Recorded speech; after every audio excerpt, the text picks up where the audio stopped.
All right, everybody, welcome back to another exciting episode of the Just Noise podcast. Again, I am always joined with my partner in crime, Logan Purdue. Logan, dude, how are you doing tonight? Doing good, man. Doing really good. How about yourself? I can't complain, buddy. It's been a fucking nice night. Just chilling.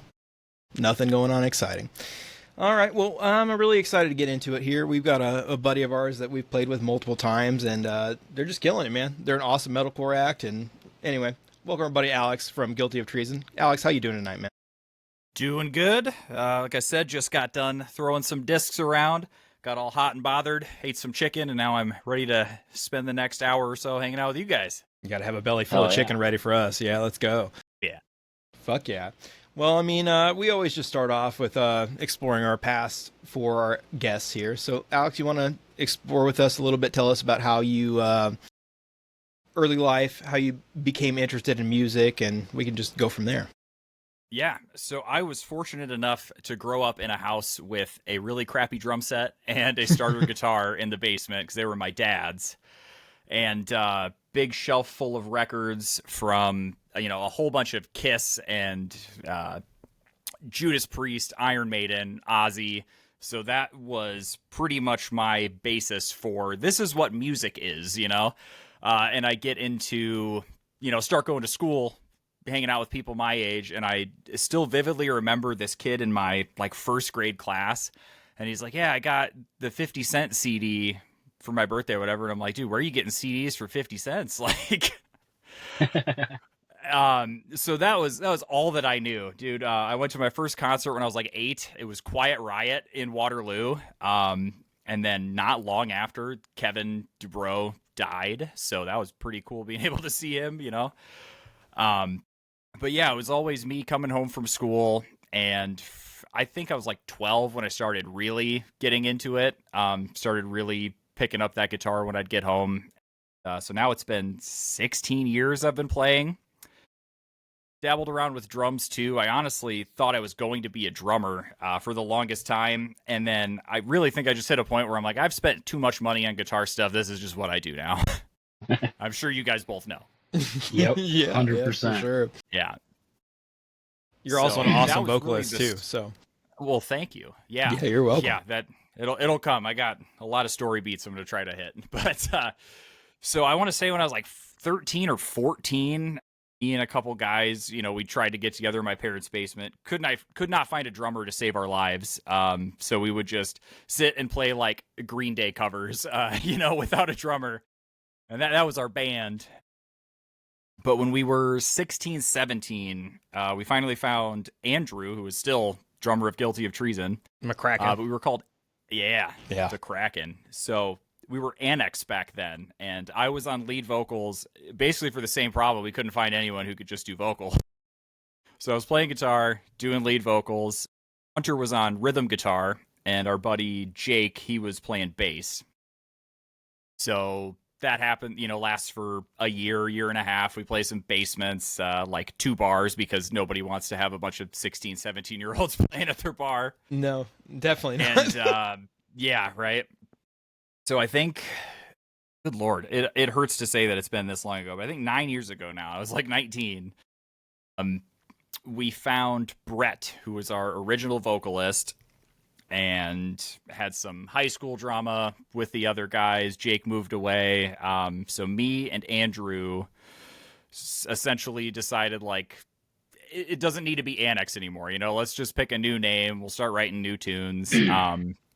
And then it became Guilty of Treason. And that, there's no story behind it. We had a list of cool names, and I was like, hey, this one's not taken. And it just stuck.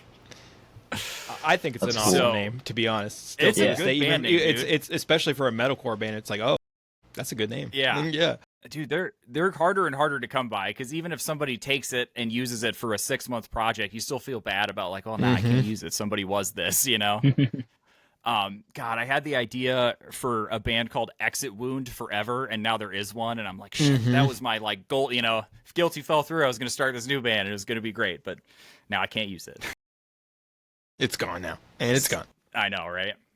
So yeah, Guilty played our first show in 2016, which has been 9 years now, and it's like I die a little bit every time that I say that number. But we went through a couple of lineup changes, but by 2018, we ended up where we are now. Me and Hunter got back together. We needed a bassist at the time, and I got a hold of him, and it was basically like, hey, I know you always loved playing rhythm stuff. Every time I'd try to be like, hey, take a lead, do a solo, he's like, nah, I'm good just riffing, you know?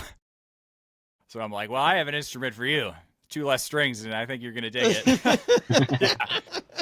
So he's been playing bass with us now. Quinn, Brian at the time was living with a guy named Chris. Chris worked with Quinn, overheard him saying like, yeah, you know, really into metal. I do vocals, but never been in a band or anything. So we had him come try out. I still remember getting that knock in the door, opening it up, and looking up at the 6'6" dude standing there and being like, holy shit. Like, it comes downstairs. We had talked to him like the day before. So this was the following day. And we're just like, yeah, you know, we jam on Wednesdays, come over, hang out, see how things go. Sent him one song to be like, yeah, you know, if you got time to get an idea, you're welcome to jump on. Comes down with us, hangs out. You know, Quinn, coolest guy, like the chillest person you'll ever meet. And then we're like, ask him if he wants to jam this song with us. He crushes it, every single word. So we're like, well, we're playing on Friday. You want to come and hang out? And it was a thing where it was a show we had booked forever. The vocalist departure beforehand was at like 6 weeks out at something. So we just decided all of our friends' bands that are playing, we're just going to have each of them learn one song and come up and do one. That's cool. And those are still, we did 2 shows like that, and there's still some of the coolest shows we've ever done. So for the very last song of that show, we asked, like, on stage, we're like, Quinn, come up, do that song you played with us. Gets up there, again, crushes it, and without even telling him, I'm like, hey, this is the new vocalist for Guilty of Treason. That's And awesome. yeah, so we've been rolling as this 5 for 7 years now, which is still longer than a lot of bands, unfortunately. I honestly didn't realize that you guys had been a band that long. I know that, you know, you've had quite the tenure, but I know. just to like have you actually hear that, I think you guys have been a band longer than the Emblem Faction, or like right around us too. But the first time that I had ever even heard of you guys, I know I've told you before, but it's one of my favorite stories of all time, was going all the way out to Waterloo to see you guys be the band, if not the band right before, a couple bands before, fucking Archspire. You guys played the VFW hall with Archspire, and Alan was your vocalist at the time, and that was the first time I'd ever met any of you guys, and you guys fucking killed it. It was insane. So I've always been a fanboy ever since then, and I mean, I love everything you guys do, but The Vessel is still my favorite song to this day. Like, it's so fucking good. So yeah, love you guys. We intentionally try to put that in if we know that we're going to be playing with you guys, or know that you're at least going to be there. Well, I'm still excited for everything new stuff that you guys have. Thank you, man. Yeah, I am really, really happy with the last 2 that we've put out. I've got the 3rd one cooking, looking to at least put that out by the end of the summer. Let's go. But yeah, dude, it's getting harder. Now we've got 25, 30-ish original songs, and the longest we ever play is an hour. So, you know, some of them just get officially retired at this point. And then others will break out every now and then. But you know how it is. It's like you write newer stuff, and then all that other stuff is like, oh, this sucks now. I'm not touching that anymore. That's what you think, but then somebody shows up at your show and they tell you, like, hey, I want to hear this song from your first EP or your first album. Yeah. You're like, oh, shit. I never thought about how to play that in years. No, like, yeah. It's Numb and Prisoner of Mind, the 2 where I sang in it in the first album. And it's just requested over and over and over again. Because Numb was on the first EP that you guys did, and you carried that over to the full length, right? Yep. Prisoner was supposed to be, and we just recorded it so poorly that I scrapped it. Well, hey, it sounds great. I mean, on the full length. So. Yeah, that was, I mean, none of us had recorded anything before. When we were in Annex, we tried, and, you know, they turned out into, there are basement tapes that exist on my computer, and those will never see the light of day.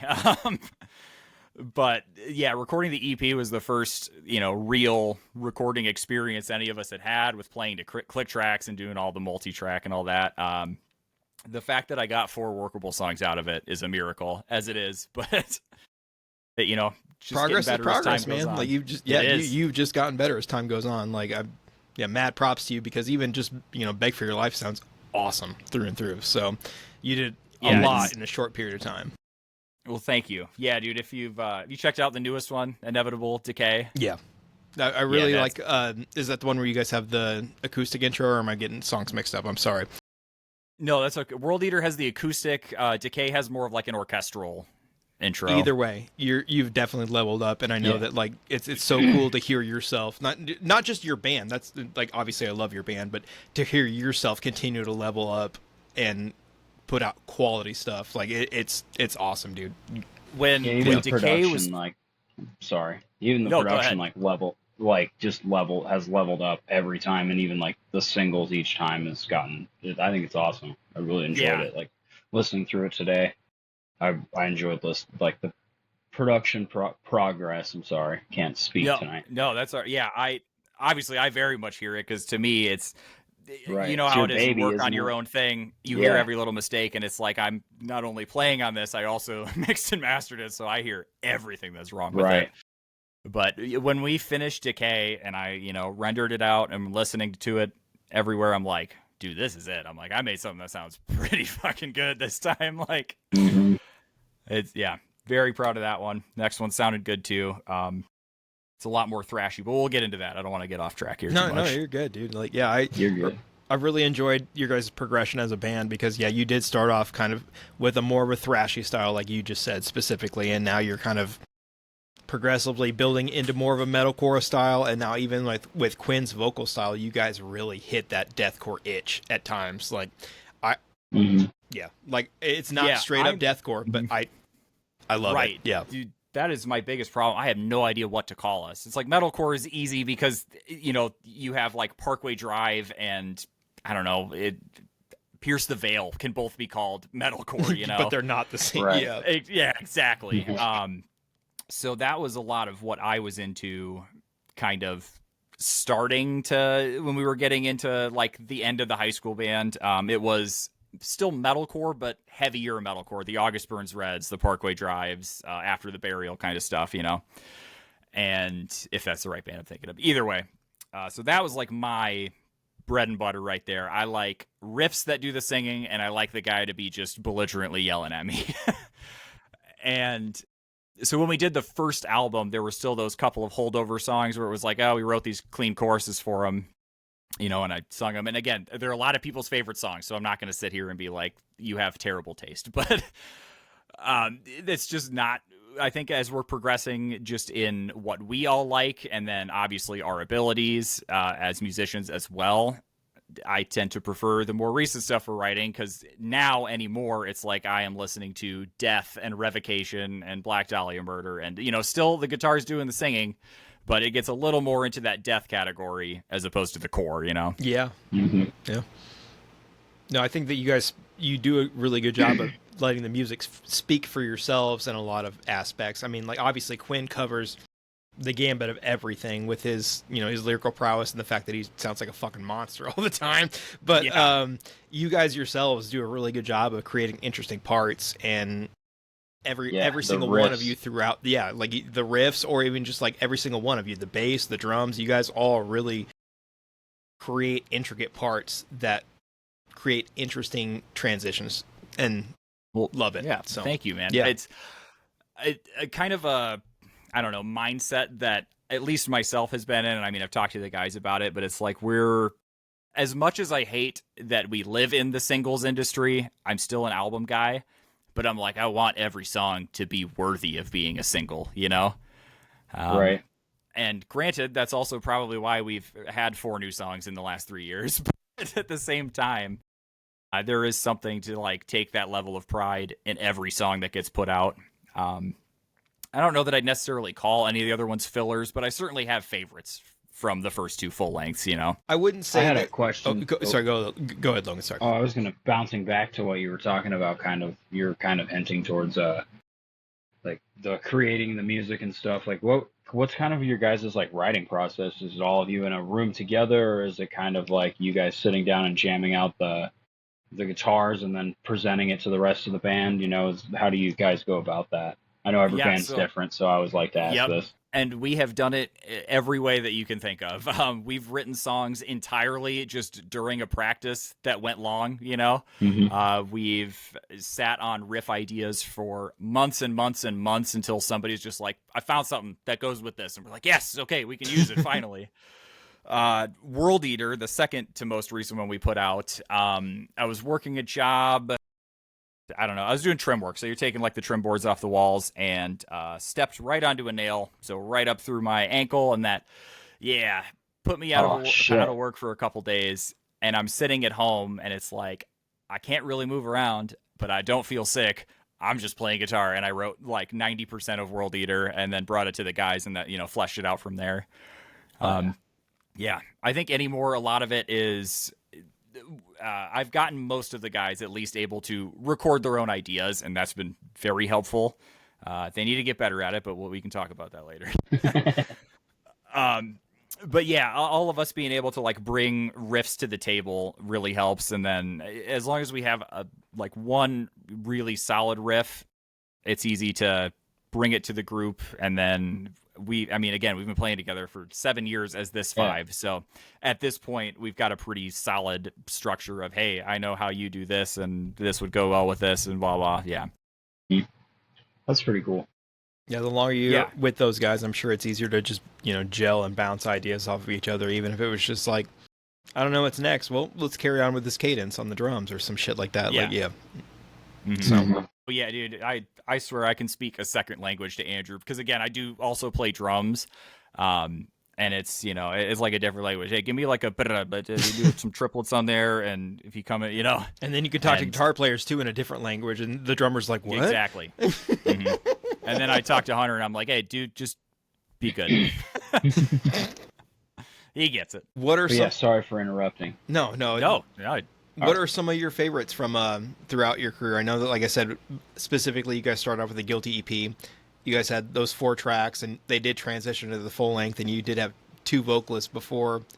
Quinn was on Beg for Your Life, right? Yes. And then he learned all those songs super quick for you guys too, didn't he? Before you... Yeah. So we had put it out. So we had Brett in the band at first. He did the EP. Alan was in the band for a year. He and I have beyond reconciled at this point. It was a lot of creative mesh. You know what I mean? I kind of have a tendency to want to be the leader. You know what I mean? Like, I'm trying to say that without sounding like a dick, but it's like I like to take charge. You know? Yeah. You got a vision, dude. He and I, he and I clashed a bit, but I have since we've hung out. I helped him mixing one of his first his solo project that he's doing, and now he's doing it all himself, and it sounds solid. Yeah, I would say shout him out, dude. Like I did a couple covers with him for my Ruins Law stuff, and the dude's a beast. Yep, I've got one of those closing out Noise from the Garage tonight. Because I was thinking about it, I'm like, oh, I should throw one of these. That one's. Thank you again for putting that on there. Yeah, that's Eternal. So that's the first like new single I did for Ruins Lost. That'll be on the new album that I do with Ethan. So yeah, thank you for putting that on there. Yeah, dude, I like it. It sounds great. I'm really excited for the new ones that I've got. To be honest with you, not trying to like make anything about myself, but nah, you should be able to shout yourself. Well, out. If I can play Guilty on Noise from the Garage, you can shout out your own stuff. Well, hey, I just want to say it's like I was talking to Logan about it a little bit, and I don't want to give any candy away, but one of my favorite guitar players since I've been fucking 15 years old sent me a guest solo that's going to be on this album, and I am just fucking tickled pink. So, dude, that's awesome. Yeah, dude, it's so good. Like, it's to the point where like I think I commented on one of my statuses like I don't think I'm ever going to play these songs live because I've got that one and another guest solo on the album, and it's just like I don't know anybody locally who's going to be able to pull that shit off. So anyway, not to toot my own horn over here, but your boy's excited about some stuff. So, dude, I would be. Yeah, there are definitely some solos that I've sat down and tracked like one lick at a time, and then you get to the end of it, and it's like I'm going to need to become a better guitarist if I'm going to play this thing in one go. But it honestly has made me a better guitarist by doing stuff like that. So there's a lot of people that don't think that's like realistic, but dude, come on! Like in this day and age. Modern problems call for modern solutions. Like, exactly. like, yeah. Anyway. Yeah, it's like I know how it should sound. I can make it sound like that. Now I just got to be able to play it. So Can't one take it on real like the dudes in the 80s. Like, no, that's crazy. yeah. But anyway, sorry. Were there any tracks? Sorry, we were talking about moving forward from the Guilty EP to the full length that you were. I know that all 4 of those made it onto the next full length. Were there any that kind of stuck out to you, or they were your favorites on that one? So Salem has been at least a crowd favorite. You put a chant in any song, and people are gonna dig it. Yeah. You know, that one to me is the most like. That is Bullet for My Valentine, the Poison. You know, it's actually. Just Another Star or whatever off Hand of Blood. It's pretty much that riff, and I noticed that in the future, and I was like, oh, damn it. It sounds exactly like our song. That happens. Guilty is technically the first song that we wrote, and that I think had kind of part of it, like, because it was named Guilty before we were officially guilty of treason, and I mean, we just kept it because why not, right? It's stuck, yeah. Absolutely. Yeah. I think Numb was the second one. That one is probably our most like classic description of a metalcore song. And again, it's a fan favorite. We'll bust it out very sparingly, but when we do, people go crazy. We have a whole group of people that just come out and go, play Numb, play it like between every song, and they do it because it bothers us, and we love them for it. But It's better than Freebird, but yeah, that's good. yeah. I don't think there's any songs of ours that I dislike. It's more so, you know, you like some more than others. I think the worst part would be somebody Maybe not chanting for a song that you're not prepared for, and you're like, no. Sorry, Logan, go ahead. I was gonna say it's maybe not that you don't dislike, but it's there's those ones that you're just like, I really don't want to fucking play that. Oh yeah. That would be the 2 that I sing in. I don't feel I don't feel like doing that. I think Last Breath was on the EP, right? I'm the one who made it. I should know. I'm pretty sure Last Breath was on the EP, and that is probably the one that we pull out most because it's just really fun to play. It's not that hard, so we can go months without playing it and bust it out, you know, once at practice and nail it. But that one is super fun. It's got a really bouncy like hammer-on riff, and then the end of it is a total like 80s hair metal, I don't know, groove at a certain point. So that one's a ton of fun. The rest of them, yeah, they're still good. If I had to, sorry, you know what? I'm gonna let you get me back on track because I'll just keep rambling if I do this. So. No. That's what I wanted. I was gonna say. I mean, you guys definitely have that evolution, like I was saying, from the beginning to the end, and you guys continue to fucking just hit the mark every time. False. Keep me honest here. False Altars and Forgotten Gods. Yes. Thank you. That was not a total shift for you guys, but it was a shift in a different direction where you guys, you became heavier. You weren't just like a thrash metalcore band. You did start to implement more deathcore aspects to you, and you guys are one of my favorite locals to see just continue to grow, especially with, I mean, not just continue to like shout Quinn out because he's amazing, but that really has set a tone for you guys with what you're doing, and you still kind of bend the genres, and I love all of it, man. Like, you guys are killing it. So, I don't know where I was going with this other than the fact that you guys are just awesome. But, Logan, you got anything to say about that one? I just really enjoyed that one. That was the one listening to the full lengths today, like going from the Beg for Your Life to that one was just a big production wise. And like just everything just sounded like a more cohesive unit. Like you could tell that you guys had played together and kind of honed your craft together for so long. Like just the album itself, like all of it was just very cohesive. There wasn't a part where it felt like, oh, that was a little odd or weird, you know, like everything felt like it was in a proper place. I enjoyed like the listen through. When we released that one, I definitely had that feeling of like, if I never made music again, I would at least be satisfied that like this is out in the world as this, you know, package. And now almost 3 years later, good Lord, dude, time just happens, like, you know? Yeah. So yeah, almost that far down the road, I still love it and look back at it. I definitely listen to it a little more critically now. Mostly on the production side where I'm like, it could still be better, but that'll happen forever. I'm going to go back and look at these 2 we just put out in a couple of years and think they sound awful. But As far as the music itself, that is definitely, I'm always going to be incredibly proud of that album. The artwork on it too turned out super cool. Who'd you guys do that for? With Ericsson Designs, some guy from over in Europe that makes killer artwork, and it was actually a pre-made. He put up a sheet where everything was like a tiny pixel of just stuff he had available, and I'm sitting there zooming in on it, and I'm like, that kind of looks cool. What? And hit him up, and we got the rights to that. And yeah, I love it. Has Beg for Your Life artwork. Has he done your other single artwork too? Because it's kind of similar. No, actually. Okay. Yeah, I couldn't tell you off the top of my head who did Beg for Your Life. That was the same kind of deal, like found an artist online that had some of those. The last two singles, World Eater, that's the one with like the Leviathan looking stuff, right? Yes. Yeah. Yep. Yeah, so it's about Jormungandr from God of War or Norse mythology, the World Eater, the serpent, world serpent. Yeah. Artwork for that one, it's a hot topic right now. I made that myself with a combination of Photoshop and generative stuff. I had an idea, and I'm like, I can't draw for shit. And look, it's different when huge bands do it. We don't have a budget, all right? Sorry. And 100%. Hey, dude, yeah, no big deal. And it's for a single, all right? We're not like printing it and selling it for anything. It's just there to be a single artwork. And it looks awesome, especially for the fact that you said, like, you wouldn't know it.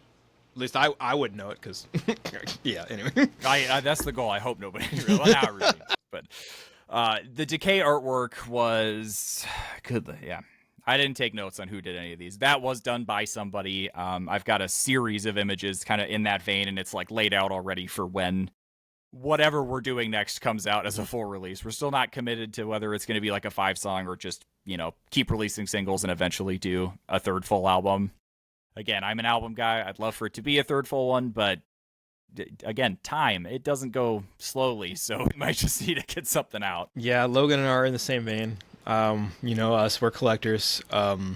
I don't like the single game, but it makes sense. I'm an EP guy. Yeah, in this modern age, it makes sense to do singles and EPs because that catches people's attention on a short basis. But damn it, I want a full fucking album. Like, that's just me. Anyway. Yeah, I'm also a physical collector, so I feel 100%. There's something about holding it, man.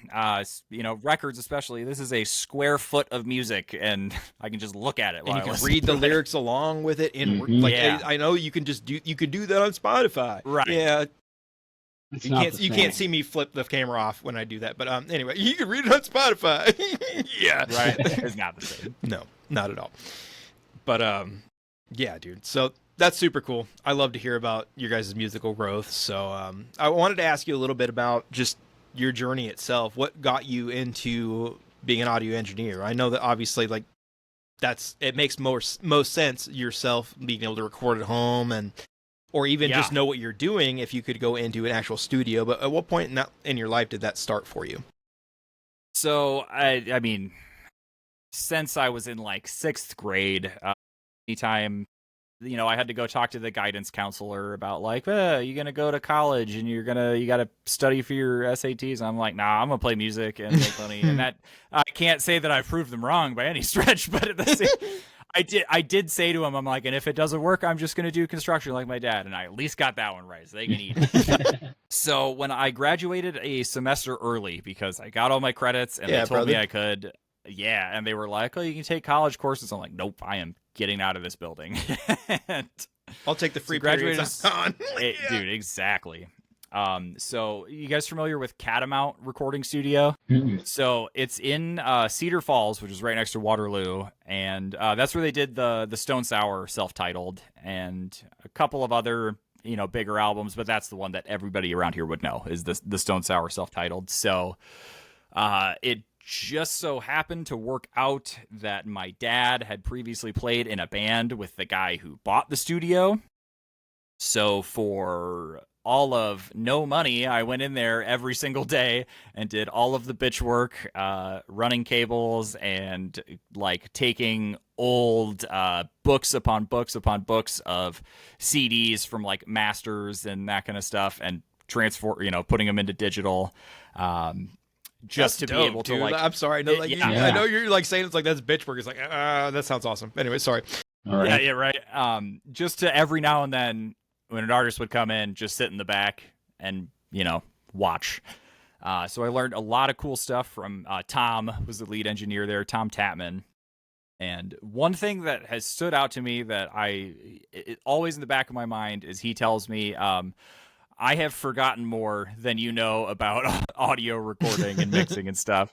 And he's like, and it's going to be that way for a while. He did not recommend to me that I get into this because he was telling me it was a dying industry, and this was like 11 years ago now that I did this, which he's partially not wrong. You know what I mean? Like the big, expensive studios are definitely... when you can get something that sounds really solid in somebody's bedroom for a fraction of the cost. Nobody's going to spend grands to go hang out for a week at a big major studio. Yep. Mm-hmm. So I did that for 6 months, basically through that second semester and through the summer. And then when the next school year was starting, basically the guy that my dad had known talked to me, and he's like, hey, obviously we don't have much of anything that'd be a paying position for you here, but he's like, they have a audio-visual program at Hawkeye, which is our local community college. So did that for 2 years, graduated, and then pretty quick after graduating, actually, I got hired as a video editor at an advertising agency here. So I did a lot of audio video work on car commercials for a couple of years. Got laid off at some point from that job. I worked at University of Northern Iowa for about a year doing audio video stuff for them. And it was during that time that Peyton, the girl who was doing the Noise from the Garage on Rock 108, she was working at Spicoli's, here in Waterloo. And I don't know, we had gotten friendly enough with her because we were pretty much the local band at that point, like the resident bar band of Spicoli's, and we were hanging out there 4 nights a week, just getting drunk and watching bands. So one night she's talking to me and she's like, hey, I am thinking about moving back to Chicago. And obviously I hear you up when you're talking, playing with your band and doing karaoke and all that stuff. You got a good voice. You know all the local bands around here. Would you be interested in taking over the show? And I'm like, yeah, absolutely. So that's been 6 years now, which again is insane. But I've been doing that for 6 years. I was doing live sound for a bit at Spicoli's as well during that time. I don't know, whenever it was. I think it was like 2021 at this point. I decided that I was never going to make enough money trying to do this as jobs, and started working with my dad doing construction. And I do absolutely love doing that. And it has kind of then put a lot of the music side work on the back burner for me, because it's like I am at least like living comfortably doing what I do now. And I'm still doing the radio thing at this point, mainly because it's still cool. And it's really cool for the bands that I have on it, because I remember the first time we were played on there and it was like the coolest thing that's ever happened to me. And you also have a really smooth voice that's perfect for radio. Well, earlier I was laughing to myself. It was like I was waiting for the right opportunity to be like, hey man, your voice sounds great. You ever thought about doing radio? But yeah, right. Yeah, God, I was talking to Ned the other week. I went over to his place because he lives pretty close to me, and man, that guy has got like the natural radio voice. Like I could sit here and talk a little bit lower and smoother if I wanted to, but that wouldn't. It doesn't sound like me. So welcome to NPR. Yeah, right. You're listening to all day talk radio. Smooth jazz throughout. Yeah. Anyway, that little bit of you got the voice though. Yeah. All right. What do you got next on the docket? Logan, you got any questions, my man? I think he's answered most of the ones that I wrote down. Yeah, dude. No, you're I talk good. a lot. It's like I'm used to at least something like this. This is the second podcast I've done, but obviously I'm sitting in front of a mic talking, every single Sunday. So I was kind of Right. afraid. I'm like, man, once I get going, I'm not going to stop. And I'm No, just you're like, good. You're good. No, it's cool. It's perfect. What's you said you're a collector. What's your like prized what's your prized possession? There you go. Your collector piece. I know I have a handful of them. I'm sure Brandon does too. Yeah. Gosh. So it sucks because a lot of the grails that I had have now been repressed, and it's like not as cool to own them. You know what I'm talking about? Yeah. You got the first press. Exactly. So for a while, That's I had how I look at it. the first gatefold pressing of Black Dahlia's Ritual when it was like a European exclusive. I had In Flames, A Sense of Purpose. I think I'm actually, In Flames, A Sense of Purpose on vinyl. Crazy story how I came on that one. It was a guy, my tattoo artist, and he was talking about how he used to work at Hot Topic, and he just bought this album because it was there and it looked cool. And he's like, I think it was from In Flames. And yeah, for, I don't know, I gave him a $50 tip and he gave me a $200 album. So I think it was pretty fair. Damn. Yeah. 100%. Yep. Mm-hmm. He was cool. He knew it was worth a lot, so I didn't screw him over, Like, Right.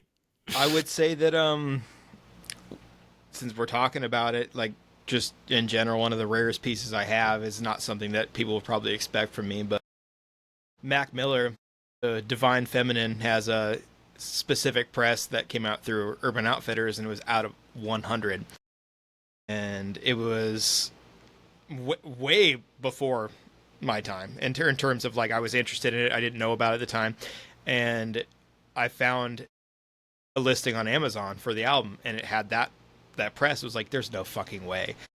So I even messaged Amazon, and they got back to me 3 days later and like, no, bro, like it's this one. So I bought that album for like $20, and it's like nice. It's sold for dollars on Discogs. My God. Like, yeah, like it's just one of those things where it's I can't think of the chick's name, but it's not the actual album artwork. It's just got her ugly ass face smiling all crazily and shit, and it's like, the fuck is this? So, but anyway, that's one of my gems right there. So yeah, dude, I don't have anything that's that nuts. I have a lot of albums that I bought either at new price or just found digging through a store, and it's like they do not know what they have. But like I have Ozzy's The Ultimate Sin, which has always been maybe his most expensive record, and then now, of course, with his back in the spotlight with the final show and stuff, it's just skyrocketed even more. Can't even imagine for like original presses and shit like that, dude. Yeah. And then I have the original vinyl pressing of All That Remains, The Fall of Ideals.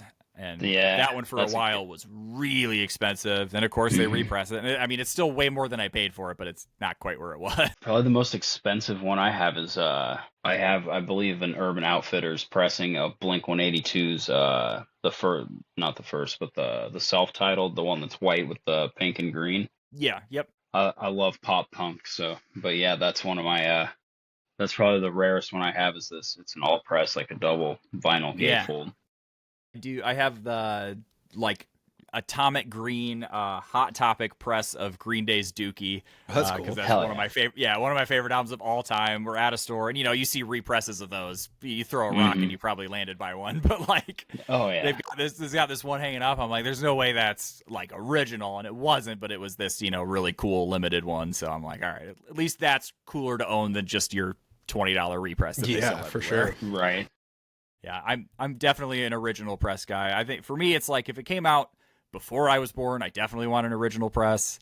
And then, anything else, if it's more modern, I'm fine getting a newer copy because at a certain point, it's just not worth spending a couple $100 when I can get one for $30, Especially that's where I'm at. It's when it comes to like collecting, whether it's CD or vinyl, I want to get the hardest piece first and then go back and get everything else from that point. And when you see like these revival labels that put out represses, it's like, well, if I have that one, it's like, fuck. But if I don't, now it's time to buy it. Yeah, dude, I sit on the fence. So, right. Just bought Death's Symbolic because that was like the only one they hadn't repressed, and you'd be hard pressed to find one for under 200. And then no real news about it. It was just up on like Target or something for like $30, and lo and behold, it showed up. So I've got a copy of it now. All of those new like color presses they've done for Death are going for ridiculous prices, and I would love to own them, but not spending hundreds of dollars per album for that shit. I think I did just get the black for Symbolic, but I do have the cool splatter for Sound of Perseverance, which is obviously my favorite, being the type of music I like. I did, there's a hard line between when Chuck's vocals got really gross, and I like that side of it. So I don't know what I would say my favorite Death album is, because they all have different aspects that really pull me in. Because they've had so many different member changes throughout their years that, shit, dude, I don't know. I really like, obviously everybody loves Leprosy. That one's awesome. Mm-hmm. But anyway. I've never listened to them. Really? Really? Really? I'm being honest, yeah. Okay. I've never listened to them. It's not everybody's cup of tea, but dude, yeah, I personally, even myself, I love Death. The whole discography, it's especially like with you and me going back and forth between like grindcore stuff. You might appreciate some of the early Death stuff. So. All right, I'll check it out. Oh, dude. So you saying that it's not everyone's cup of tea made me remember something that I meant to throw in back when we were talking about, like, getting into music and stuff. I don't think I ever really covered how I got into like metal music. Because at first, I hated everything that was all screaming, and that seems to be how everybody starts. If you start it's with like thrash, you're like, no, I miss me with that. Like, yeah. You're right. Mm-hmm. So you ask any metalhead, and you'll find one weird one that's like, nope, I've always loved it when they're, But yeah, for me, you could miss me with everything where I couldn't understand the guy, just wasn't into it. I was a hair metal kid growing up, so it took, I want to say I was like 14, and me and Hunter, I think Andrew too. I've known these guys for a long time. We all went to see, it was like Five Finger Death Punch was headlining in Waterloo, but All That Remains was playing right before them. And this was when For We Are Many came out. That still sounds cool. So it was, yeah, dude, it was me standing in that crowd. And I knew like a couple of the big All That Remains songs, but so some of the people All the Time is probably my favorite of theirs. Hard to say, maybe. It's just super heavy. And they opened with that. So I was instantly hooked, and then watching Ollie just shred through the whole set, I'm like, that's what I want to do. I want to start doing stuff like that. Pretty much not long after that is when we started our band, and nobody was capable of playing anything like that at the time, but we thought we could. Dude, that Ollie's, rest in peace, but like, goddamn, dude, like, I didn't really follow them after Overcome, but they were still a really influential band, and as I've gone throughout the years, it's like, holy fuck, dude, the drums are still super technical to this day. That's why they had to have like guys like Jason Richardson come in to fill in, and right. I know Shannon Lucas was on drums, I'm pretty sure, for Fall of Ideals. That's their end all be all album. It's like top 5 for me. And their first one even had time. the guy from Shadows Fall doing vocals, right? It wasn't even Phil, I think, technically. The very first All That Remains, I think. Yeah, I think you're right on that. Because I had a buddy in high school that was obsessed with Shadows Fall and All That Remains, and that like West or East Coast. I have bands. Their first maybe EP, I don't know if they call it, but like Behind Silence and Solitude. I don't know if they had one before that. They might have had like more of a demo EP thing before that, but that one still had Phil on it. That's obviously a bit lesser known than like This Darkened Heart. Is that? What am I thinking of? I think that's the one that no, that's Phil. I don't know. Anyway, sorry. We'll fact check all this later. But it's specifically, there's definitely one with the guy from Shadows Fall, and that always blew my mind as I got older. Because I was a fan of Shadows Fall growing up. They weren't like, my favorite band by any means, but dude, yeah, they were solid. Sorry, everybody out there in the world. We had some technical. Somebody didn't want us talking about them. I mean, yeah. Oh yeah, you were talking about we had gotten there from you were talking about going to the that was kind of your introduction to heavier stuff or whatever. Yes, it made you like, seeing them for the first time. So yeah. So from there, like All That Remains was my end all be all favorite band, and then from there, Parkway Drive was for a while. That has been a hard downfall for those guys. Yes. I'm so glad you said that, and I didn't have to. No, I like Deep Blue again. One of my top 5 albums of all time. Everything after that was just not good. I like Atlas. I enjoyed Atlas as well. I think everything after Atlas is definitely the Yeah, hard plummet. and I've been following them since like they started because one of my big intro bands was I Killed the Prom Queen to like heavy music. They did that split with them. Yeah, and that was like my introduction of both of those bands was when that split came out, and so yeah, everything after Atlas is garbage. Yeah. Yeah, I remember seeing them. God, dude, it's been forever now, but it was right around that time that Atlas came out, and me and my fiance went and saw them with like A Day to Remember, and I think it was like Moose Blood or something like that, and it was just like, oh my God, these guys suck. This is horrible. Like, I was so excited to see Parkway Drive, and then it was just like, oh my God, what did you do to my boy? Yeah. So I saw them at the Caboose. So if you've been there, you know how. Yeah. I was right on the edge of the stage. We saw him with Thy Art Is Murder and Miss May I. That was an awesome show. Yeah. Yeah. So I think right after Holy War had come out, or Holy Wars had come out for Thy Art, maybe like just leading up to or right after Ire came out for Parkway. So they still played a bunch of, songs off of Killing with a Smile and Horizons and Deep Blue. But yeah. That was a great one. And now they headline arenas with songs that I don't think are very good. So it just is what it is. Good for them. Right? Yeah, right? Yeah. Yes. If you can get more people to buy it, all the world to you. I guess. So I guess moving forward a little bit, I know in recent episodes we've been kind of gearing up towards Backwoods Fest. So we're going to see you guys there. We're really fucking excited for that. We've been working on our goofy questions. So if you want to, just for the sake of this question, pick a member of your band. I don't care who it is, just off the top of your head, whichever one you want. Okay. This will be more fun when we have actually everybody in person, but just go ahead and shout them out. Say which one that you're picking. All right. I mean, I'm thinking about Hunter. He's always on my mind. He's hard to not be thinking about. I know, he's a handsome man. No, but specifically, so Hunter, the world ends. Chaos ensues. Everybody's looting, rioting. Where's the first place that you look and you know you're going to find Hunter? Where is he going to be looting and rioting? I mean, he's stocking up on beer. That's it. Like, he's gonna be hitting every single place that carries Victory Dance in a 15-mile radius, and then he's just gonna be stocked up at his house playing Rainbow Six until the internet just completely gives out. And then he's gonna play Rainbow Six for real. No. Yeah, right.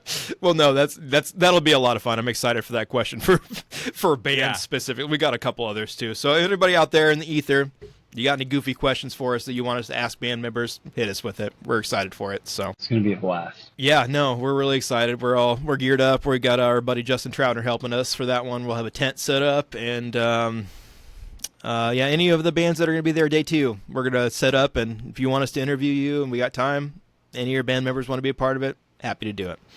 Dude, I'm just glad it's still happening. There was a lot of behind-the-scenes stuff, and thankfully they made it work at a different place, and hopefully it all goes swimmingly. But, we had the weekend off. We were going to play Friday, and, all these bands started jumping ship, and we're like, if we stick around, can we at least play Saturday? With the other metal bands? Yeah. Yeah. And, we've been playing a whole bunch of Friday shows lately, and dude, it's hard when, our guitarist does not get off till 5, so I don't even know the last time he's rode with us to shows. He's always rolling in later. Hauling ass to get there in time, dude. That's rough, right. Dude. Well, just this last Friday, dude, I had a 17-hour day. Woke up at 9, went to work, had maybe hour to shower and change, and then went and loaded and drove to Davenport and didn't get home till 2 a.m., so... You guilty boys are fucking killing it out there, man. That sucks. I'm sorry, but you're committed. Well, also, there was a fucking tornado warning, the second band of the night, a seek shelter immediately, and we're all like, no, definitely. By the end of the night, dude, I bet there were 20 people there, and then we're going out riffing, man. I'm getting stuck into that. Right? Yeah, it's if I'm going out doing this, but. Yeah, weather was terrible. The drive up sucked. The drive back sucked, and I am sure it deterred a lot of people from coming. I'm at least saying that so it's not like we deterred a lot of people from coming. But it was the weather, not us, guys. Yeah. this place would be packed if it was nice outside. Fuck yeah. I'm glad that you guys had fun. I know that you had a couple shows this last weekend. I know when this comes out, it'll be Monday. So, I mean, it'd still be technically this last weekend, but yeah. Well, Logan, you got any questions here? Nope. I think I'm all out. He pretty much answered all the ones I had, and yeah. Yeah, I know. He's fucking quite the personality over here. He was prepared. Dude, I straight up had some notes and I went and listened back. So then, yeah, when Quinn has to reschedule yesterday, I'm like, dude, I've been fucking working on this. Like, what are you doing? I'm ready to go. Yeah. You understood the assignment, but hey, we'll be happy to have Right, Quinn yeah. back anytime, man. So, yeah. Hey, we'll bug him about it at Backwoods. So. Yeah, we'll Hell yeah. definitely see him there. So, well, before we adjourn, Alex, you got anything for us, man? Any questions, whatever? I mean, obviously, we're going to give you time to fucking shout out anything you want, but if you want to bullshit about anything, we're here for it, man. Yeah, I could keep you guys forever, but I got a wife downstairs that I told this would take an hour, and it looks like we're about there. Cool. But yeah, dude, we've got that third single. It will definitely be out by the end of the summer. Got some shows coming up in August, Backwoods being one of them, so we'll see you guys at that. September off, but then already again in October, I think we're picking up with a few more, so we're rolling steady. We're doing what we can. Oh, yeah, man. We're always excited for more from you guys. Like I said, you're always killing it, so. Hell yeah. I appreciate it, guys. Absolutely. Well, thank you for joining us, man. Like I said, everybody, it's been just another exciting episode of the Just Noise podcast. Keep an eye out for Guilty of Treason with any of their goings-on. If you guys have any questions for us, any artists for Backwoods Fest, or just anything in general for any of the people that we have for our guests, I mean, we'd love to hear any interactions. So, anyway, I'm rambling. It's been nice hanging out with Alex and having him join us. So come back every Monday for another episode of the Just Noise podcast. Thank you, everybody. Peace. Peace.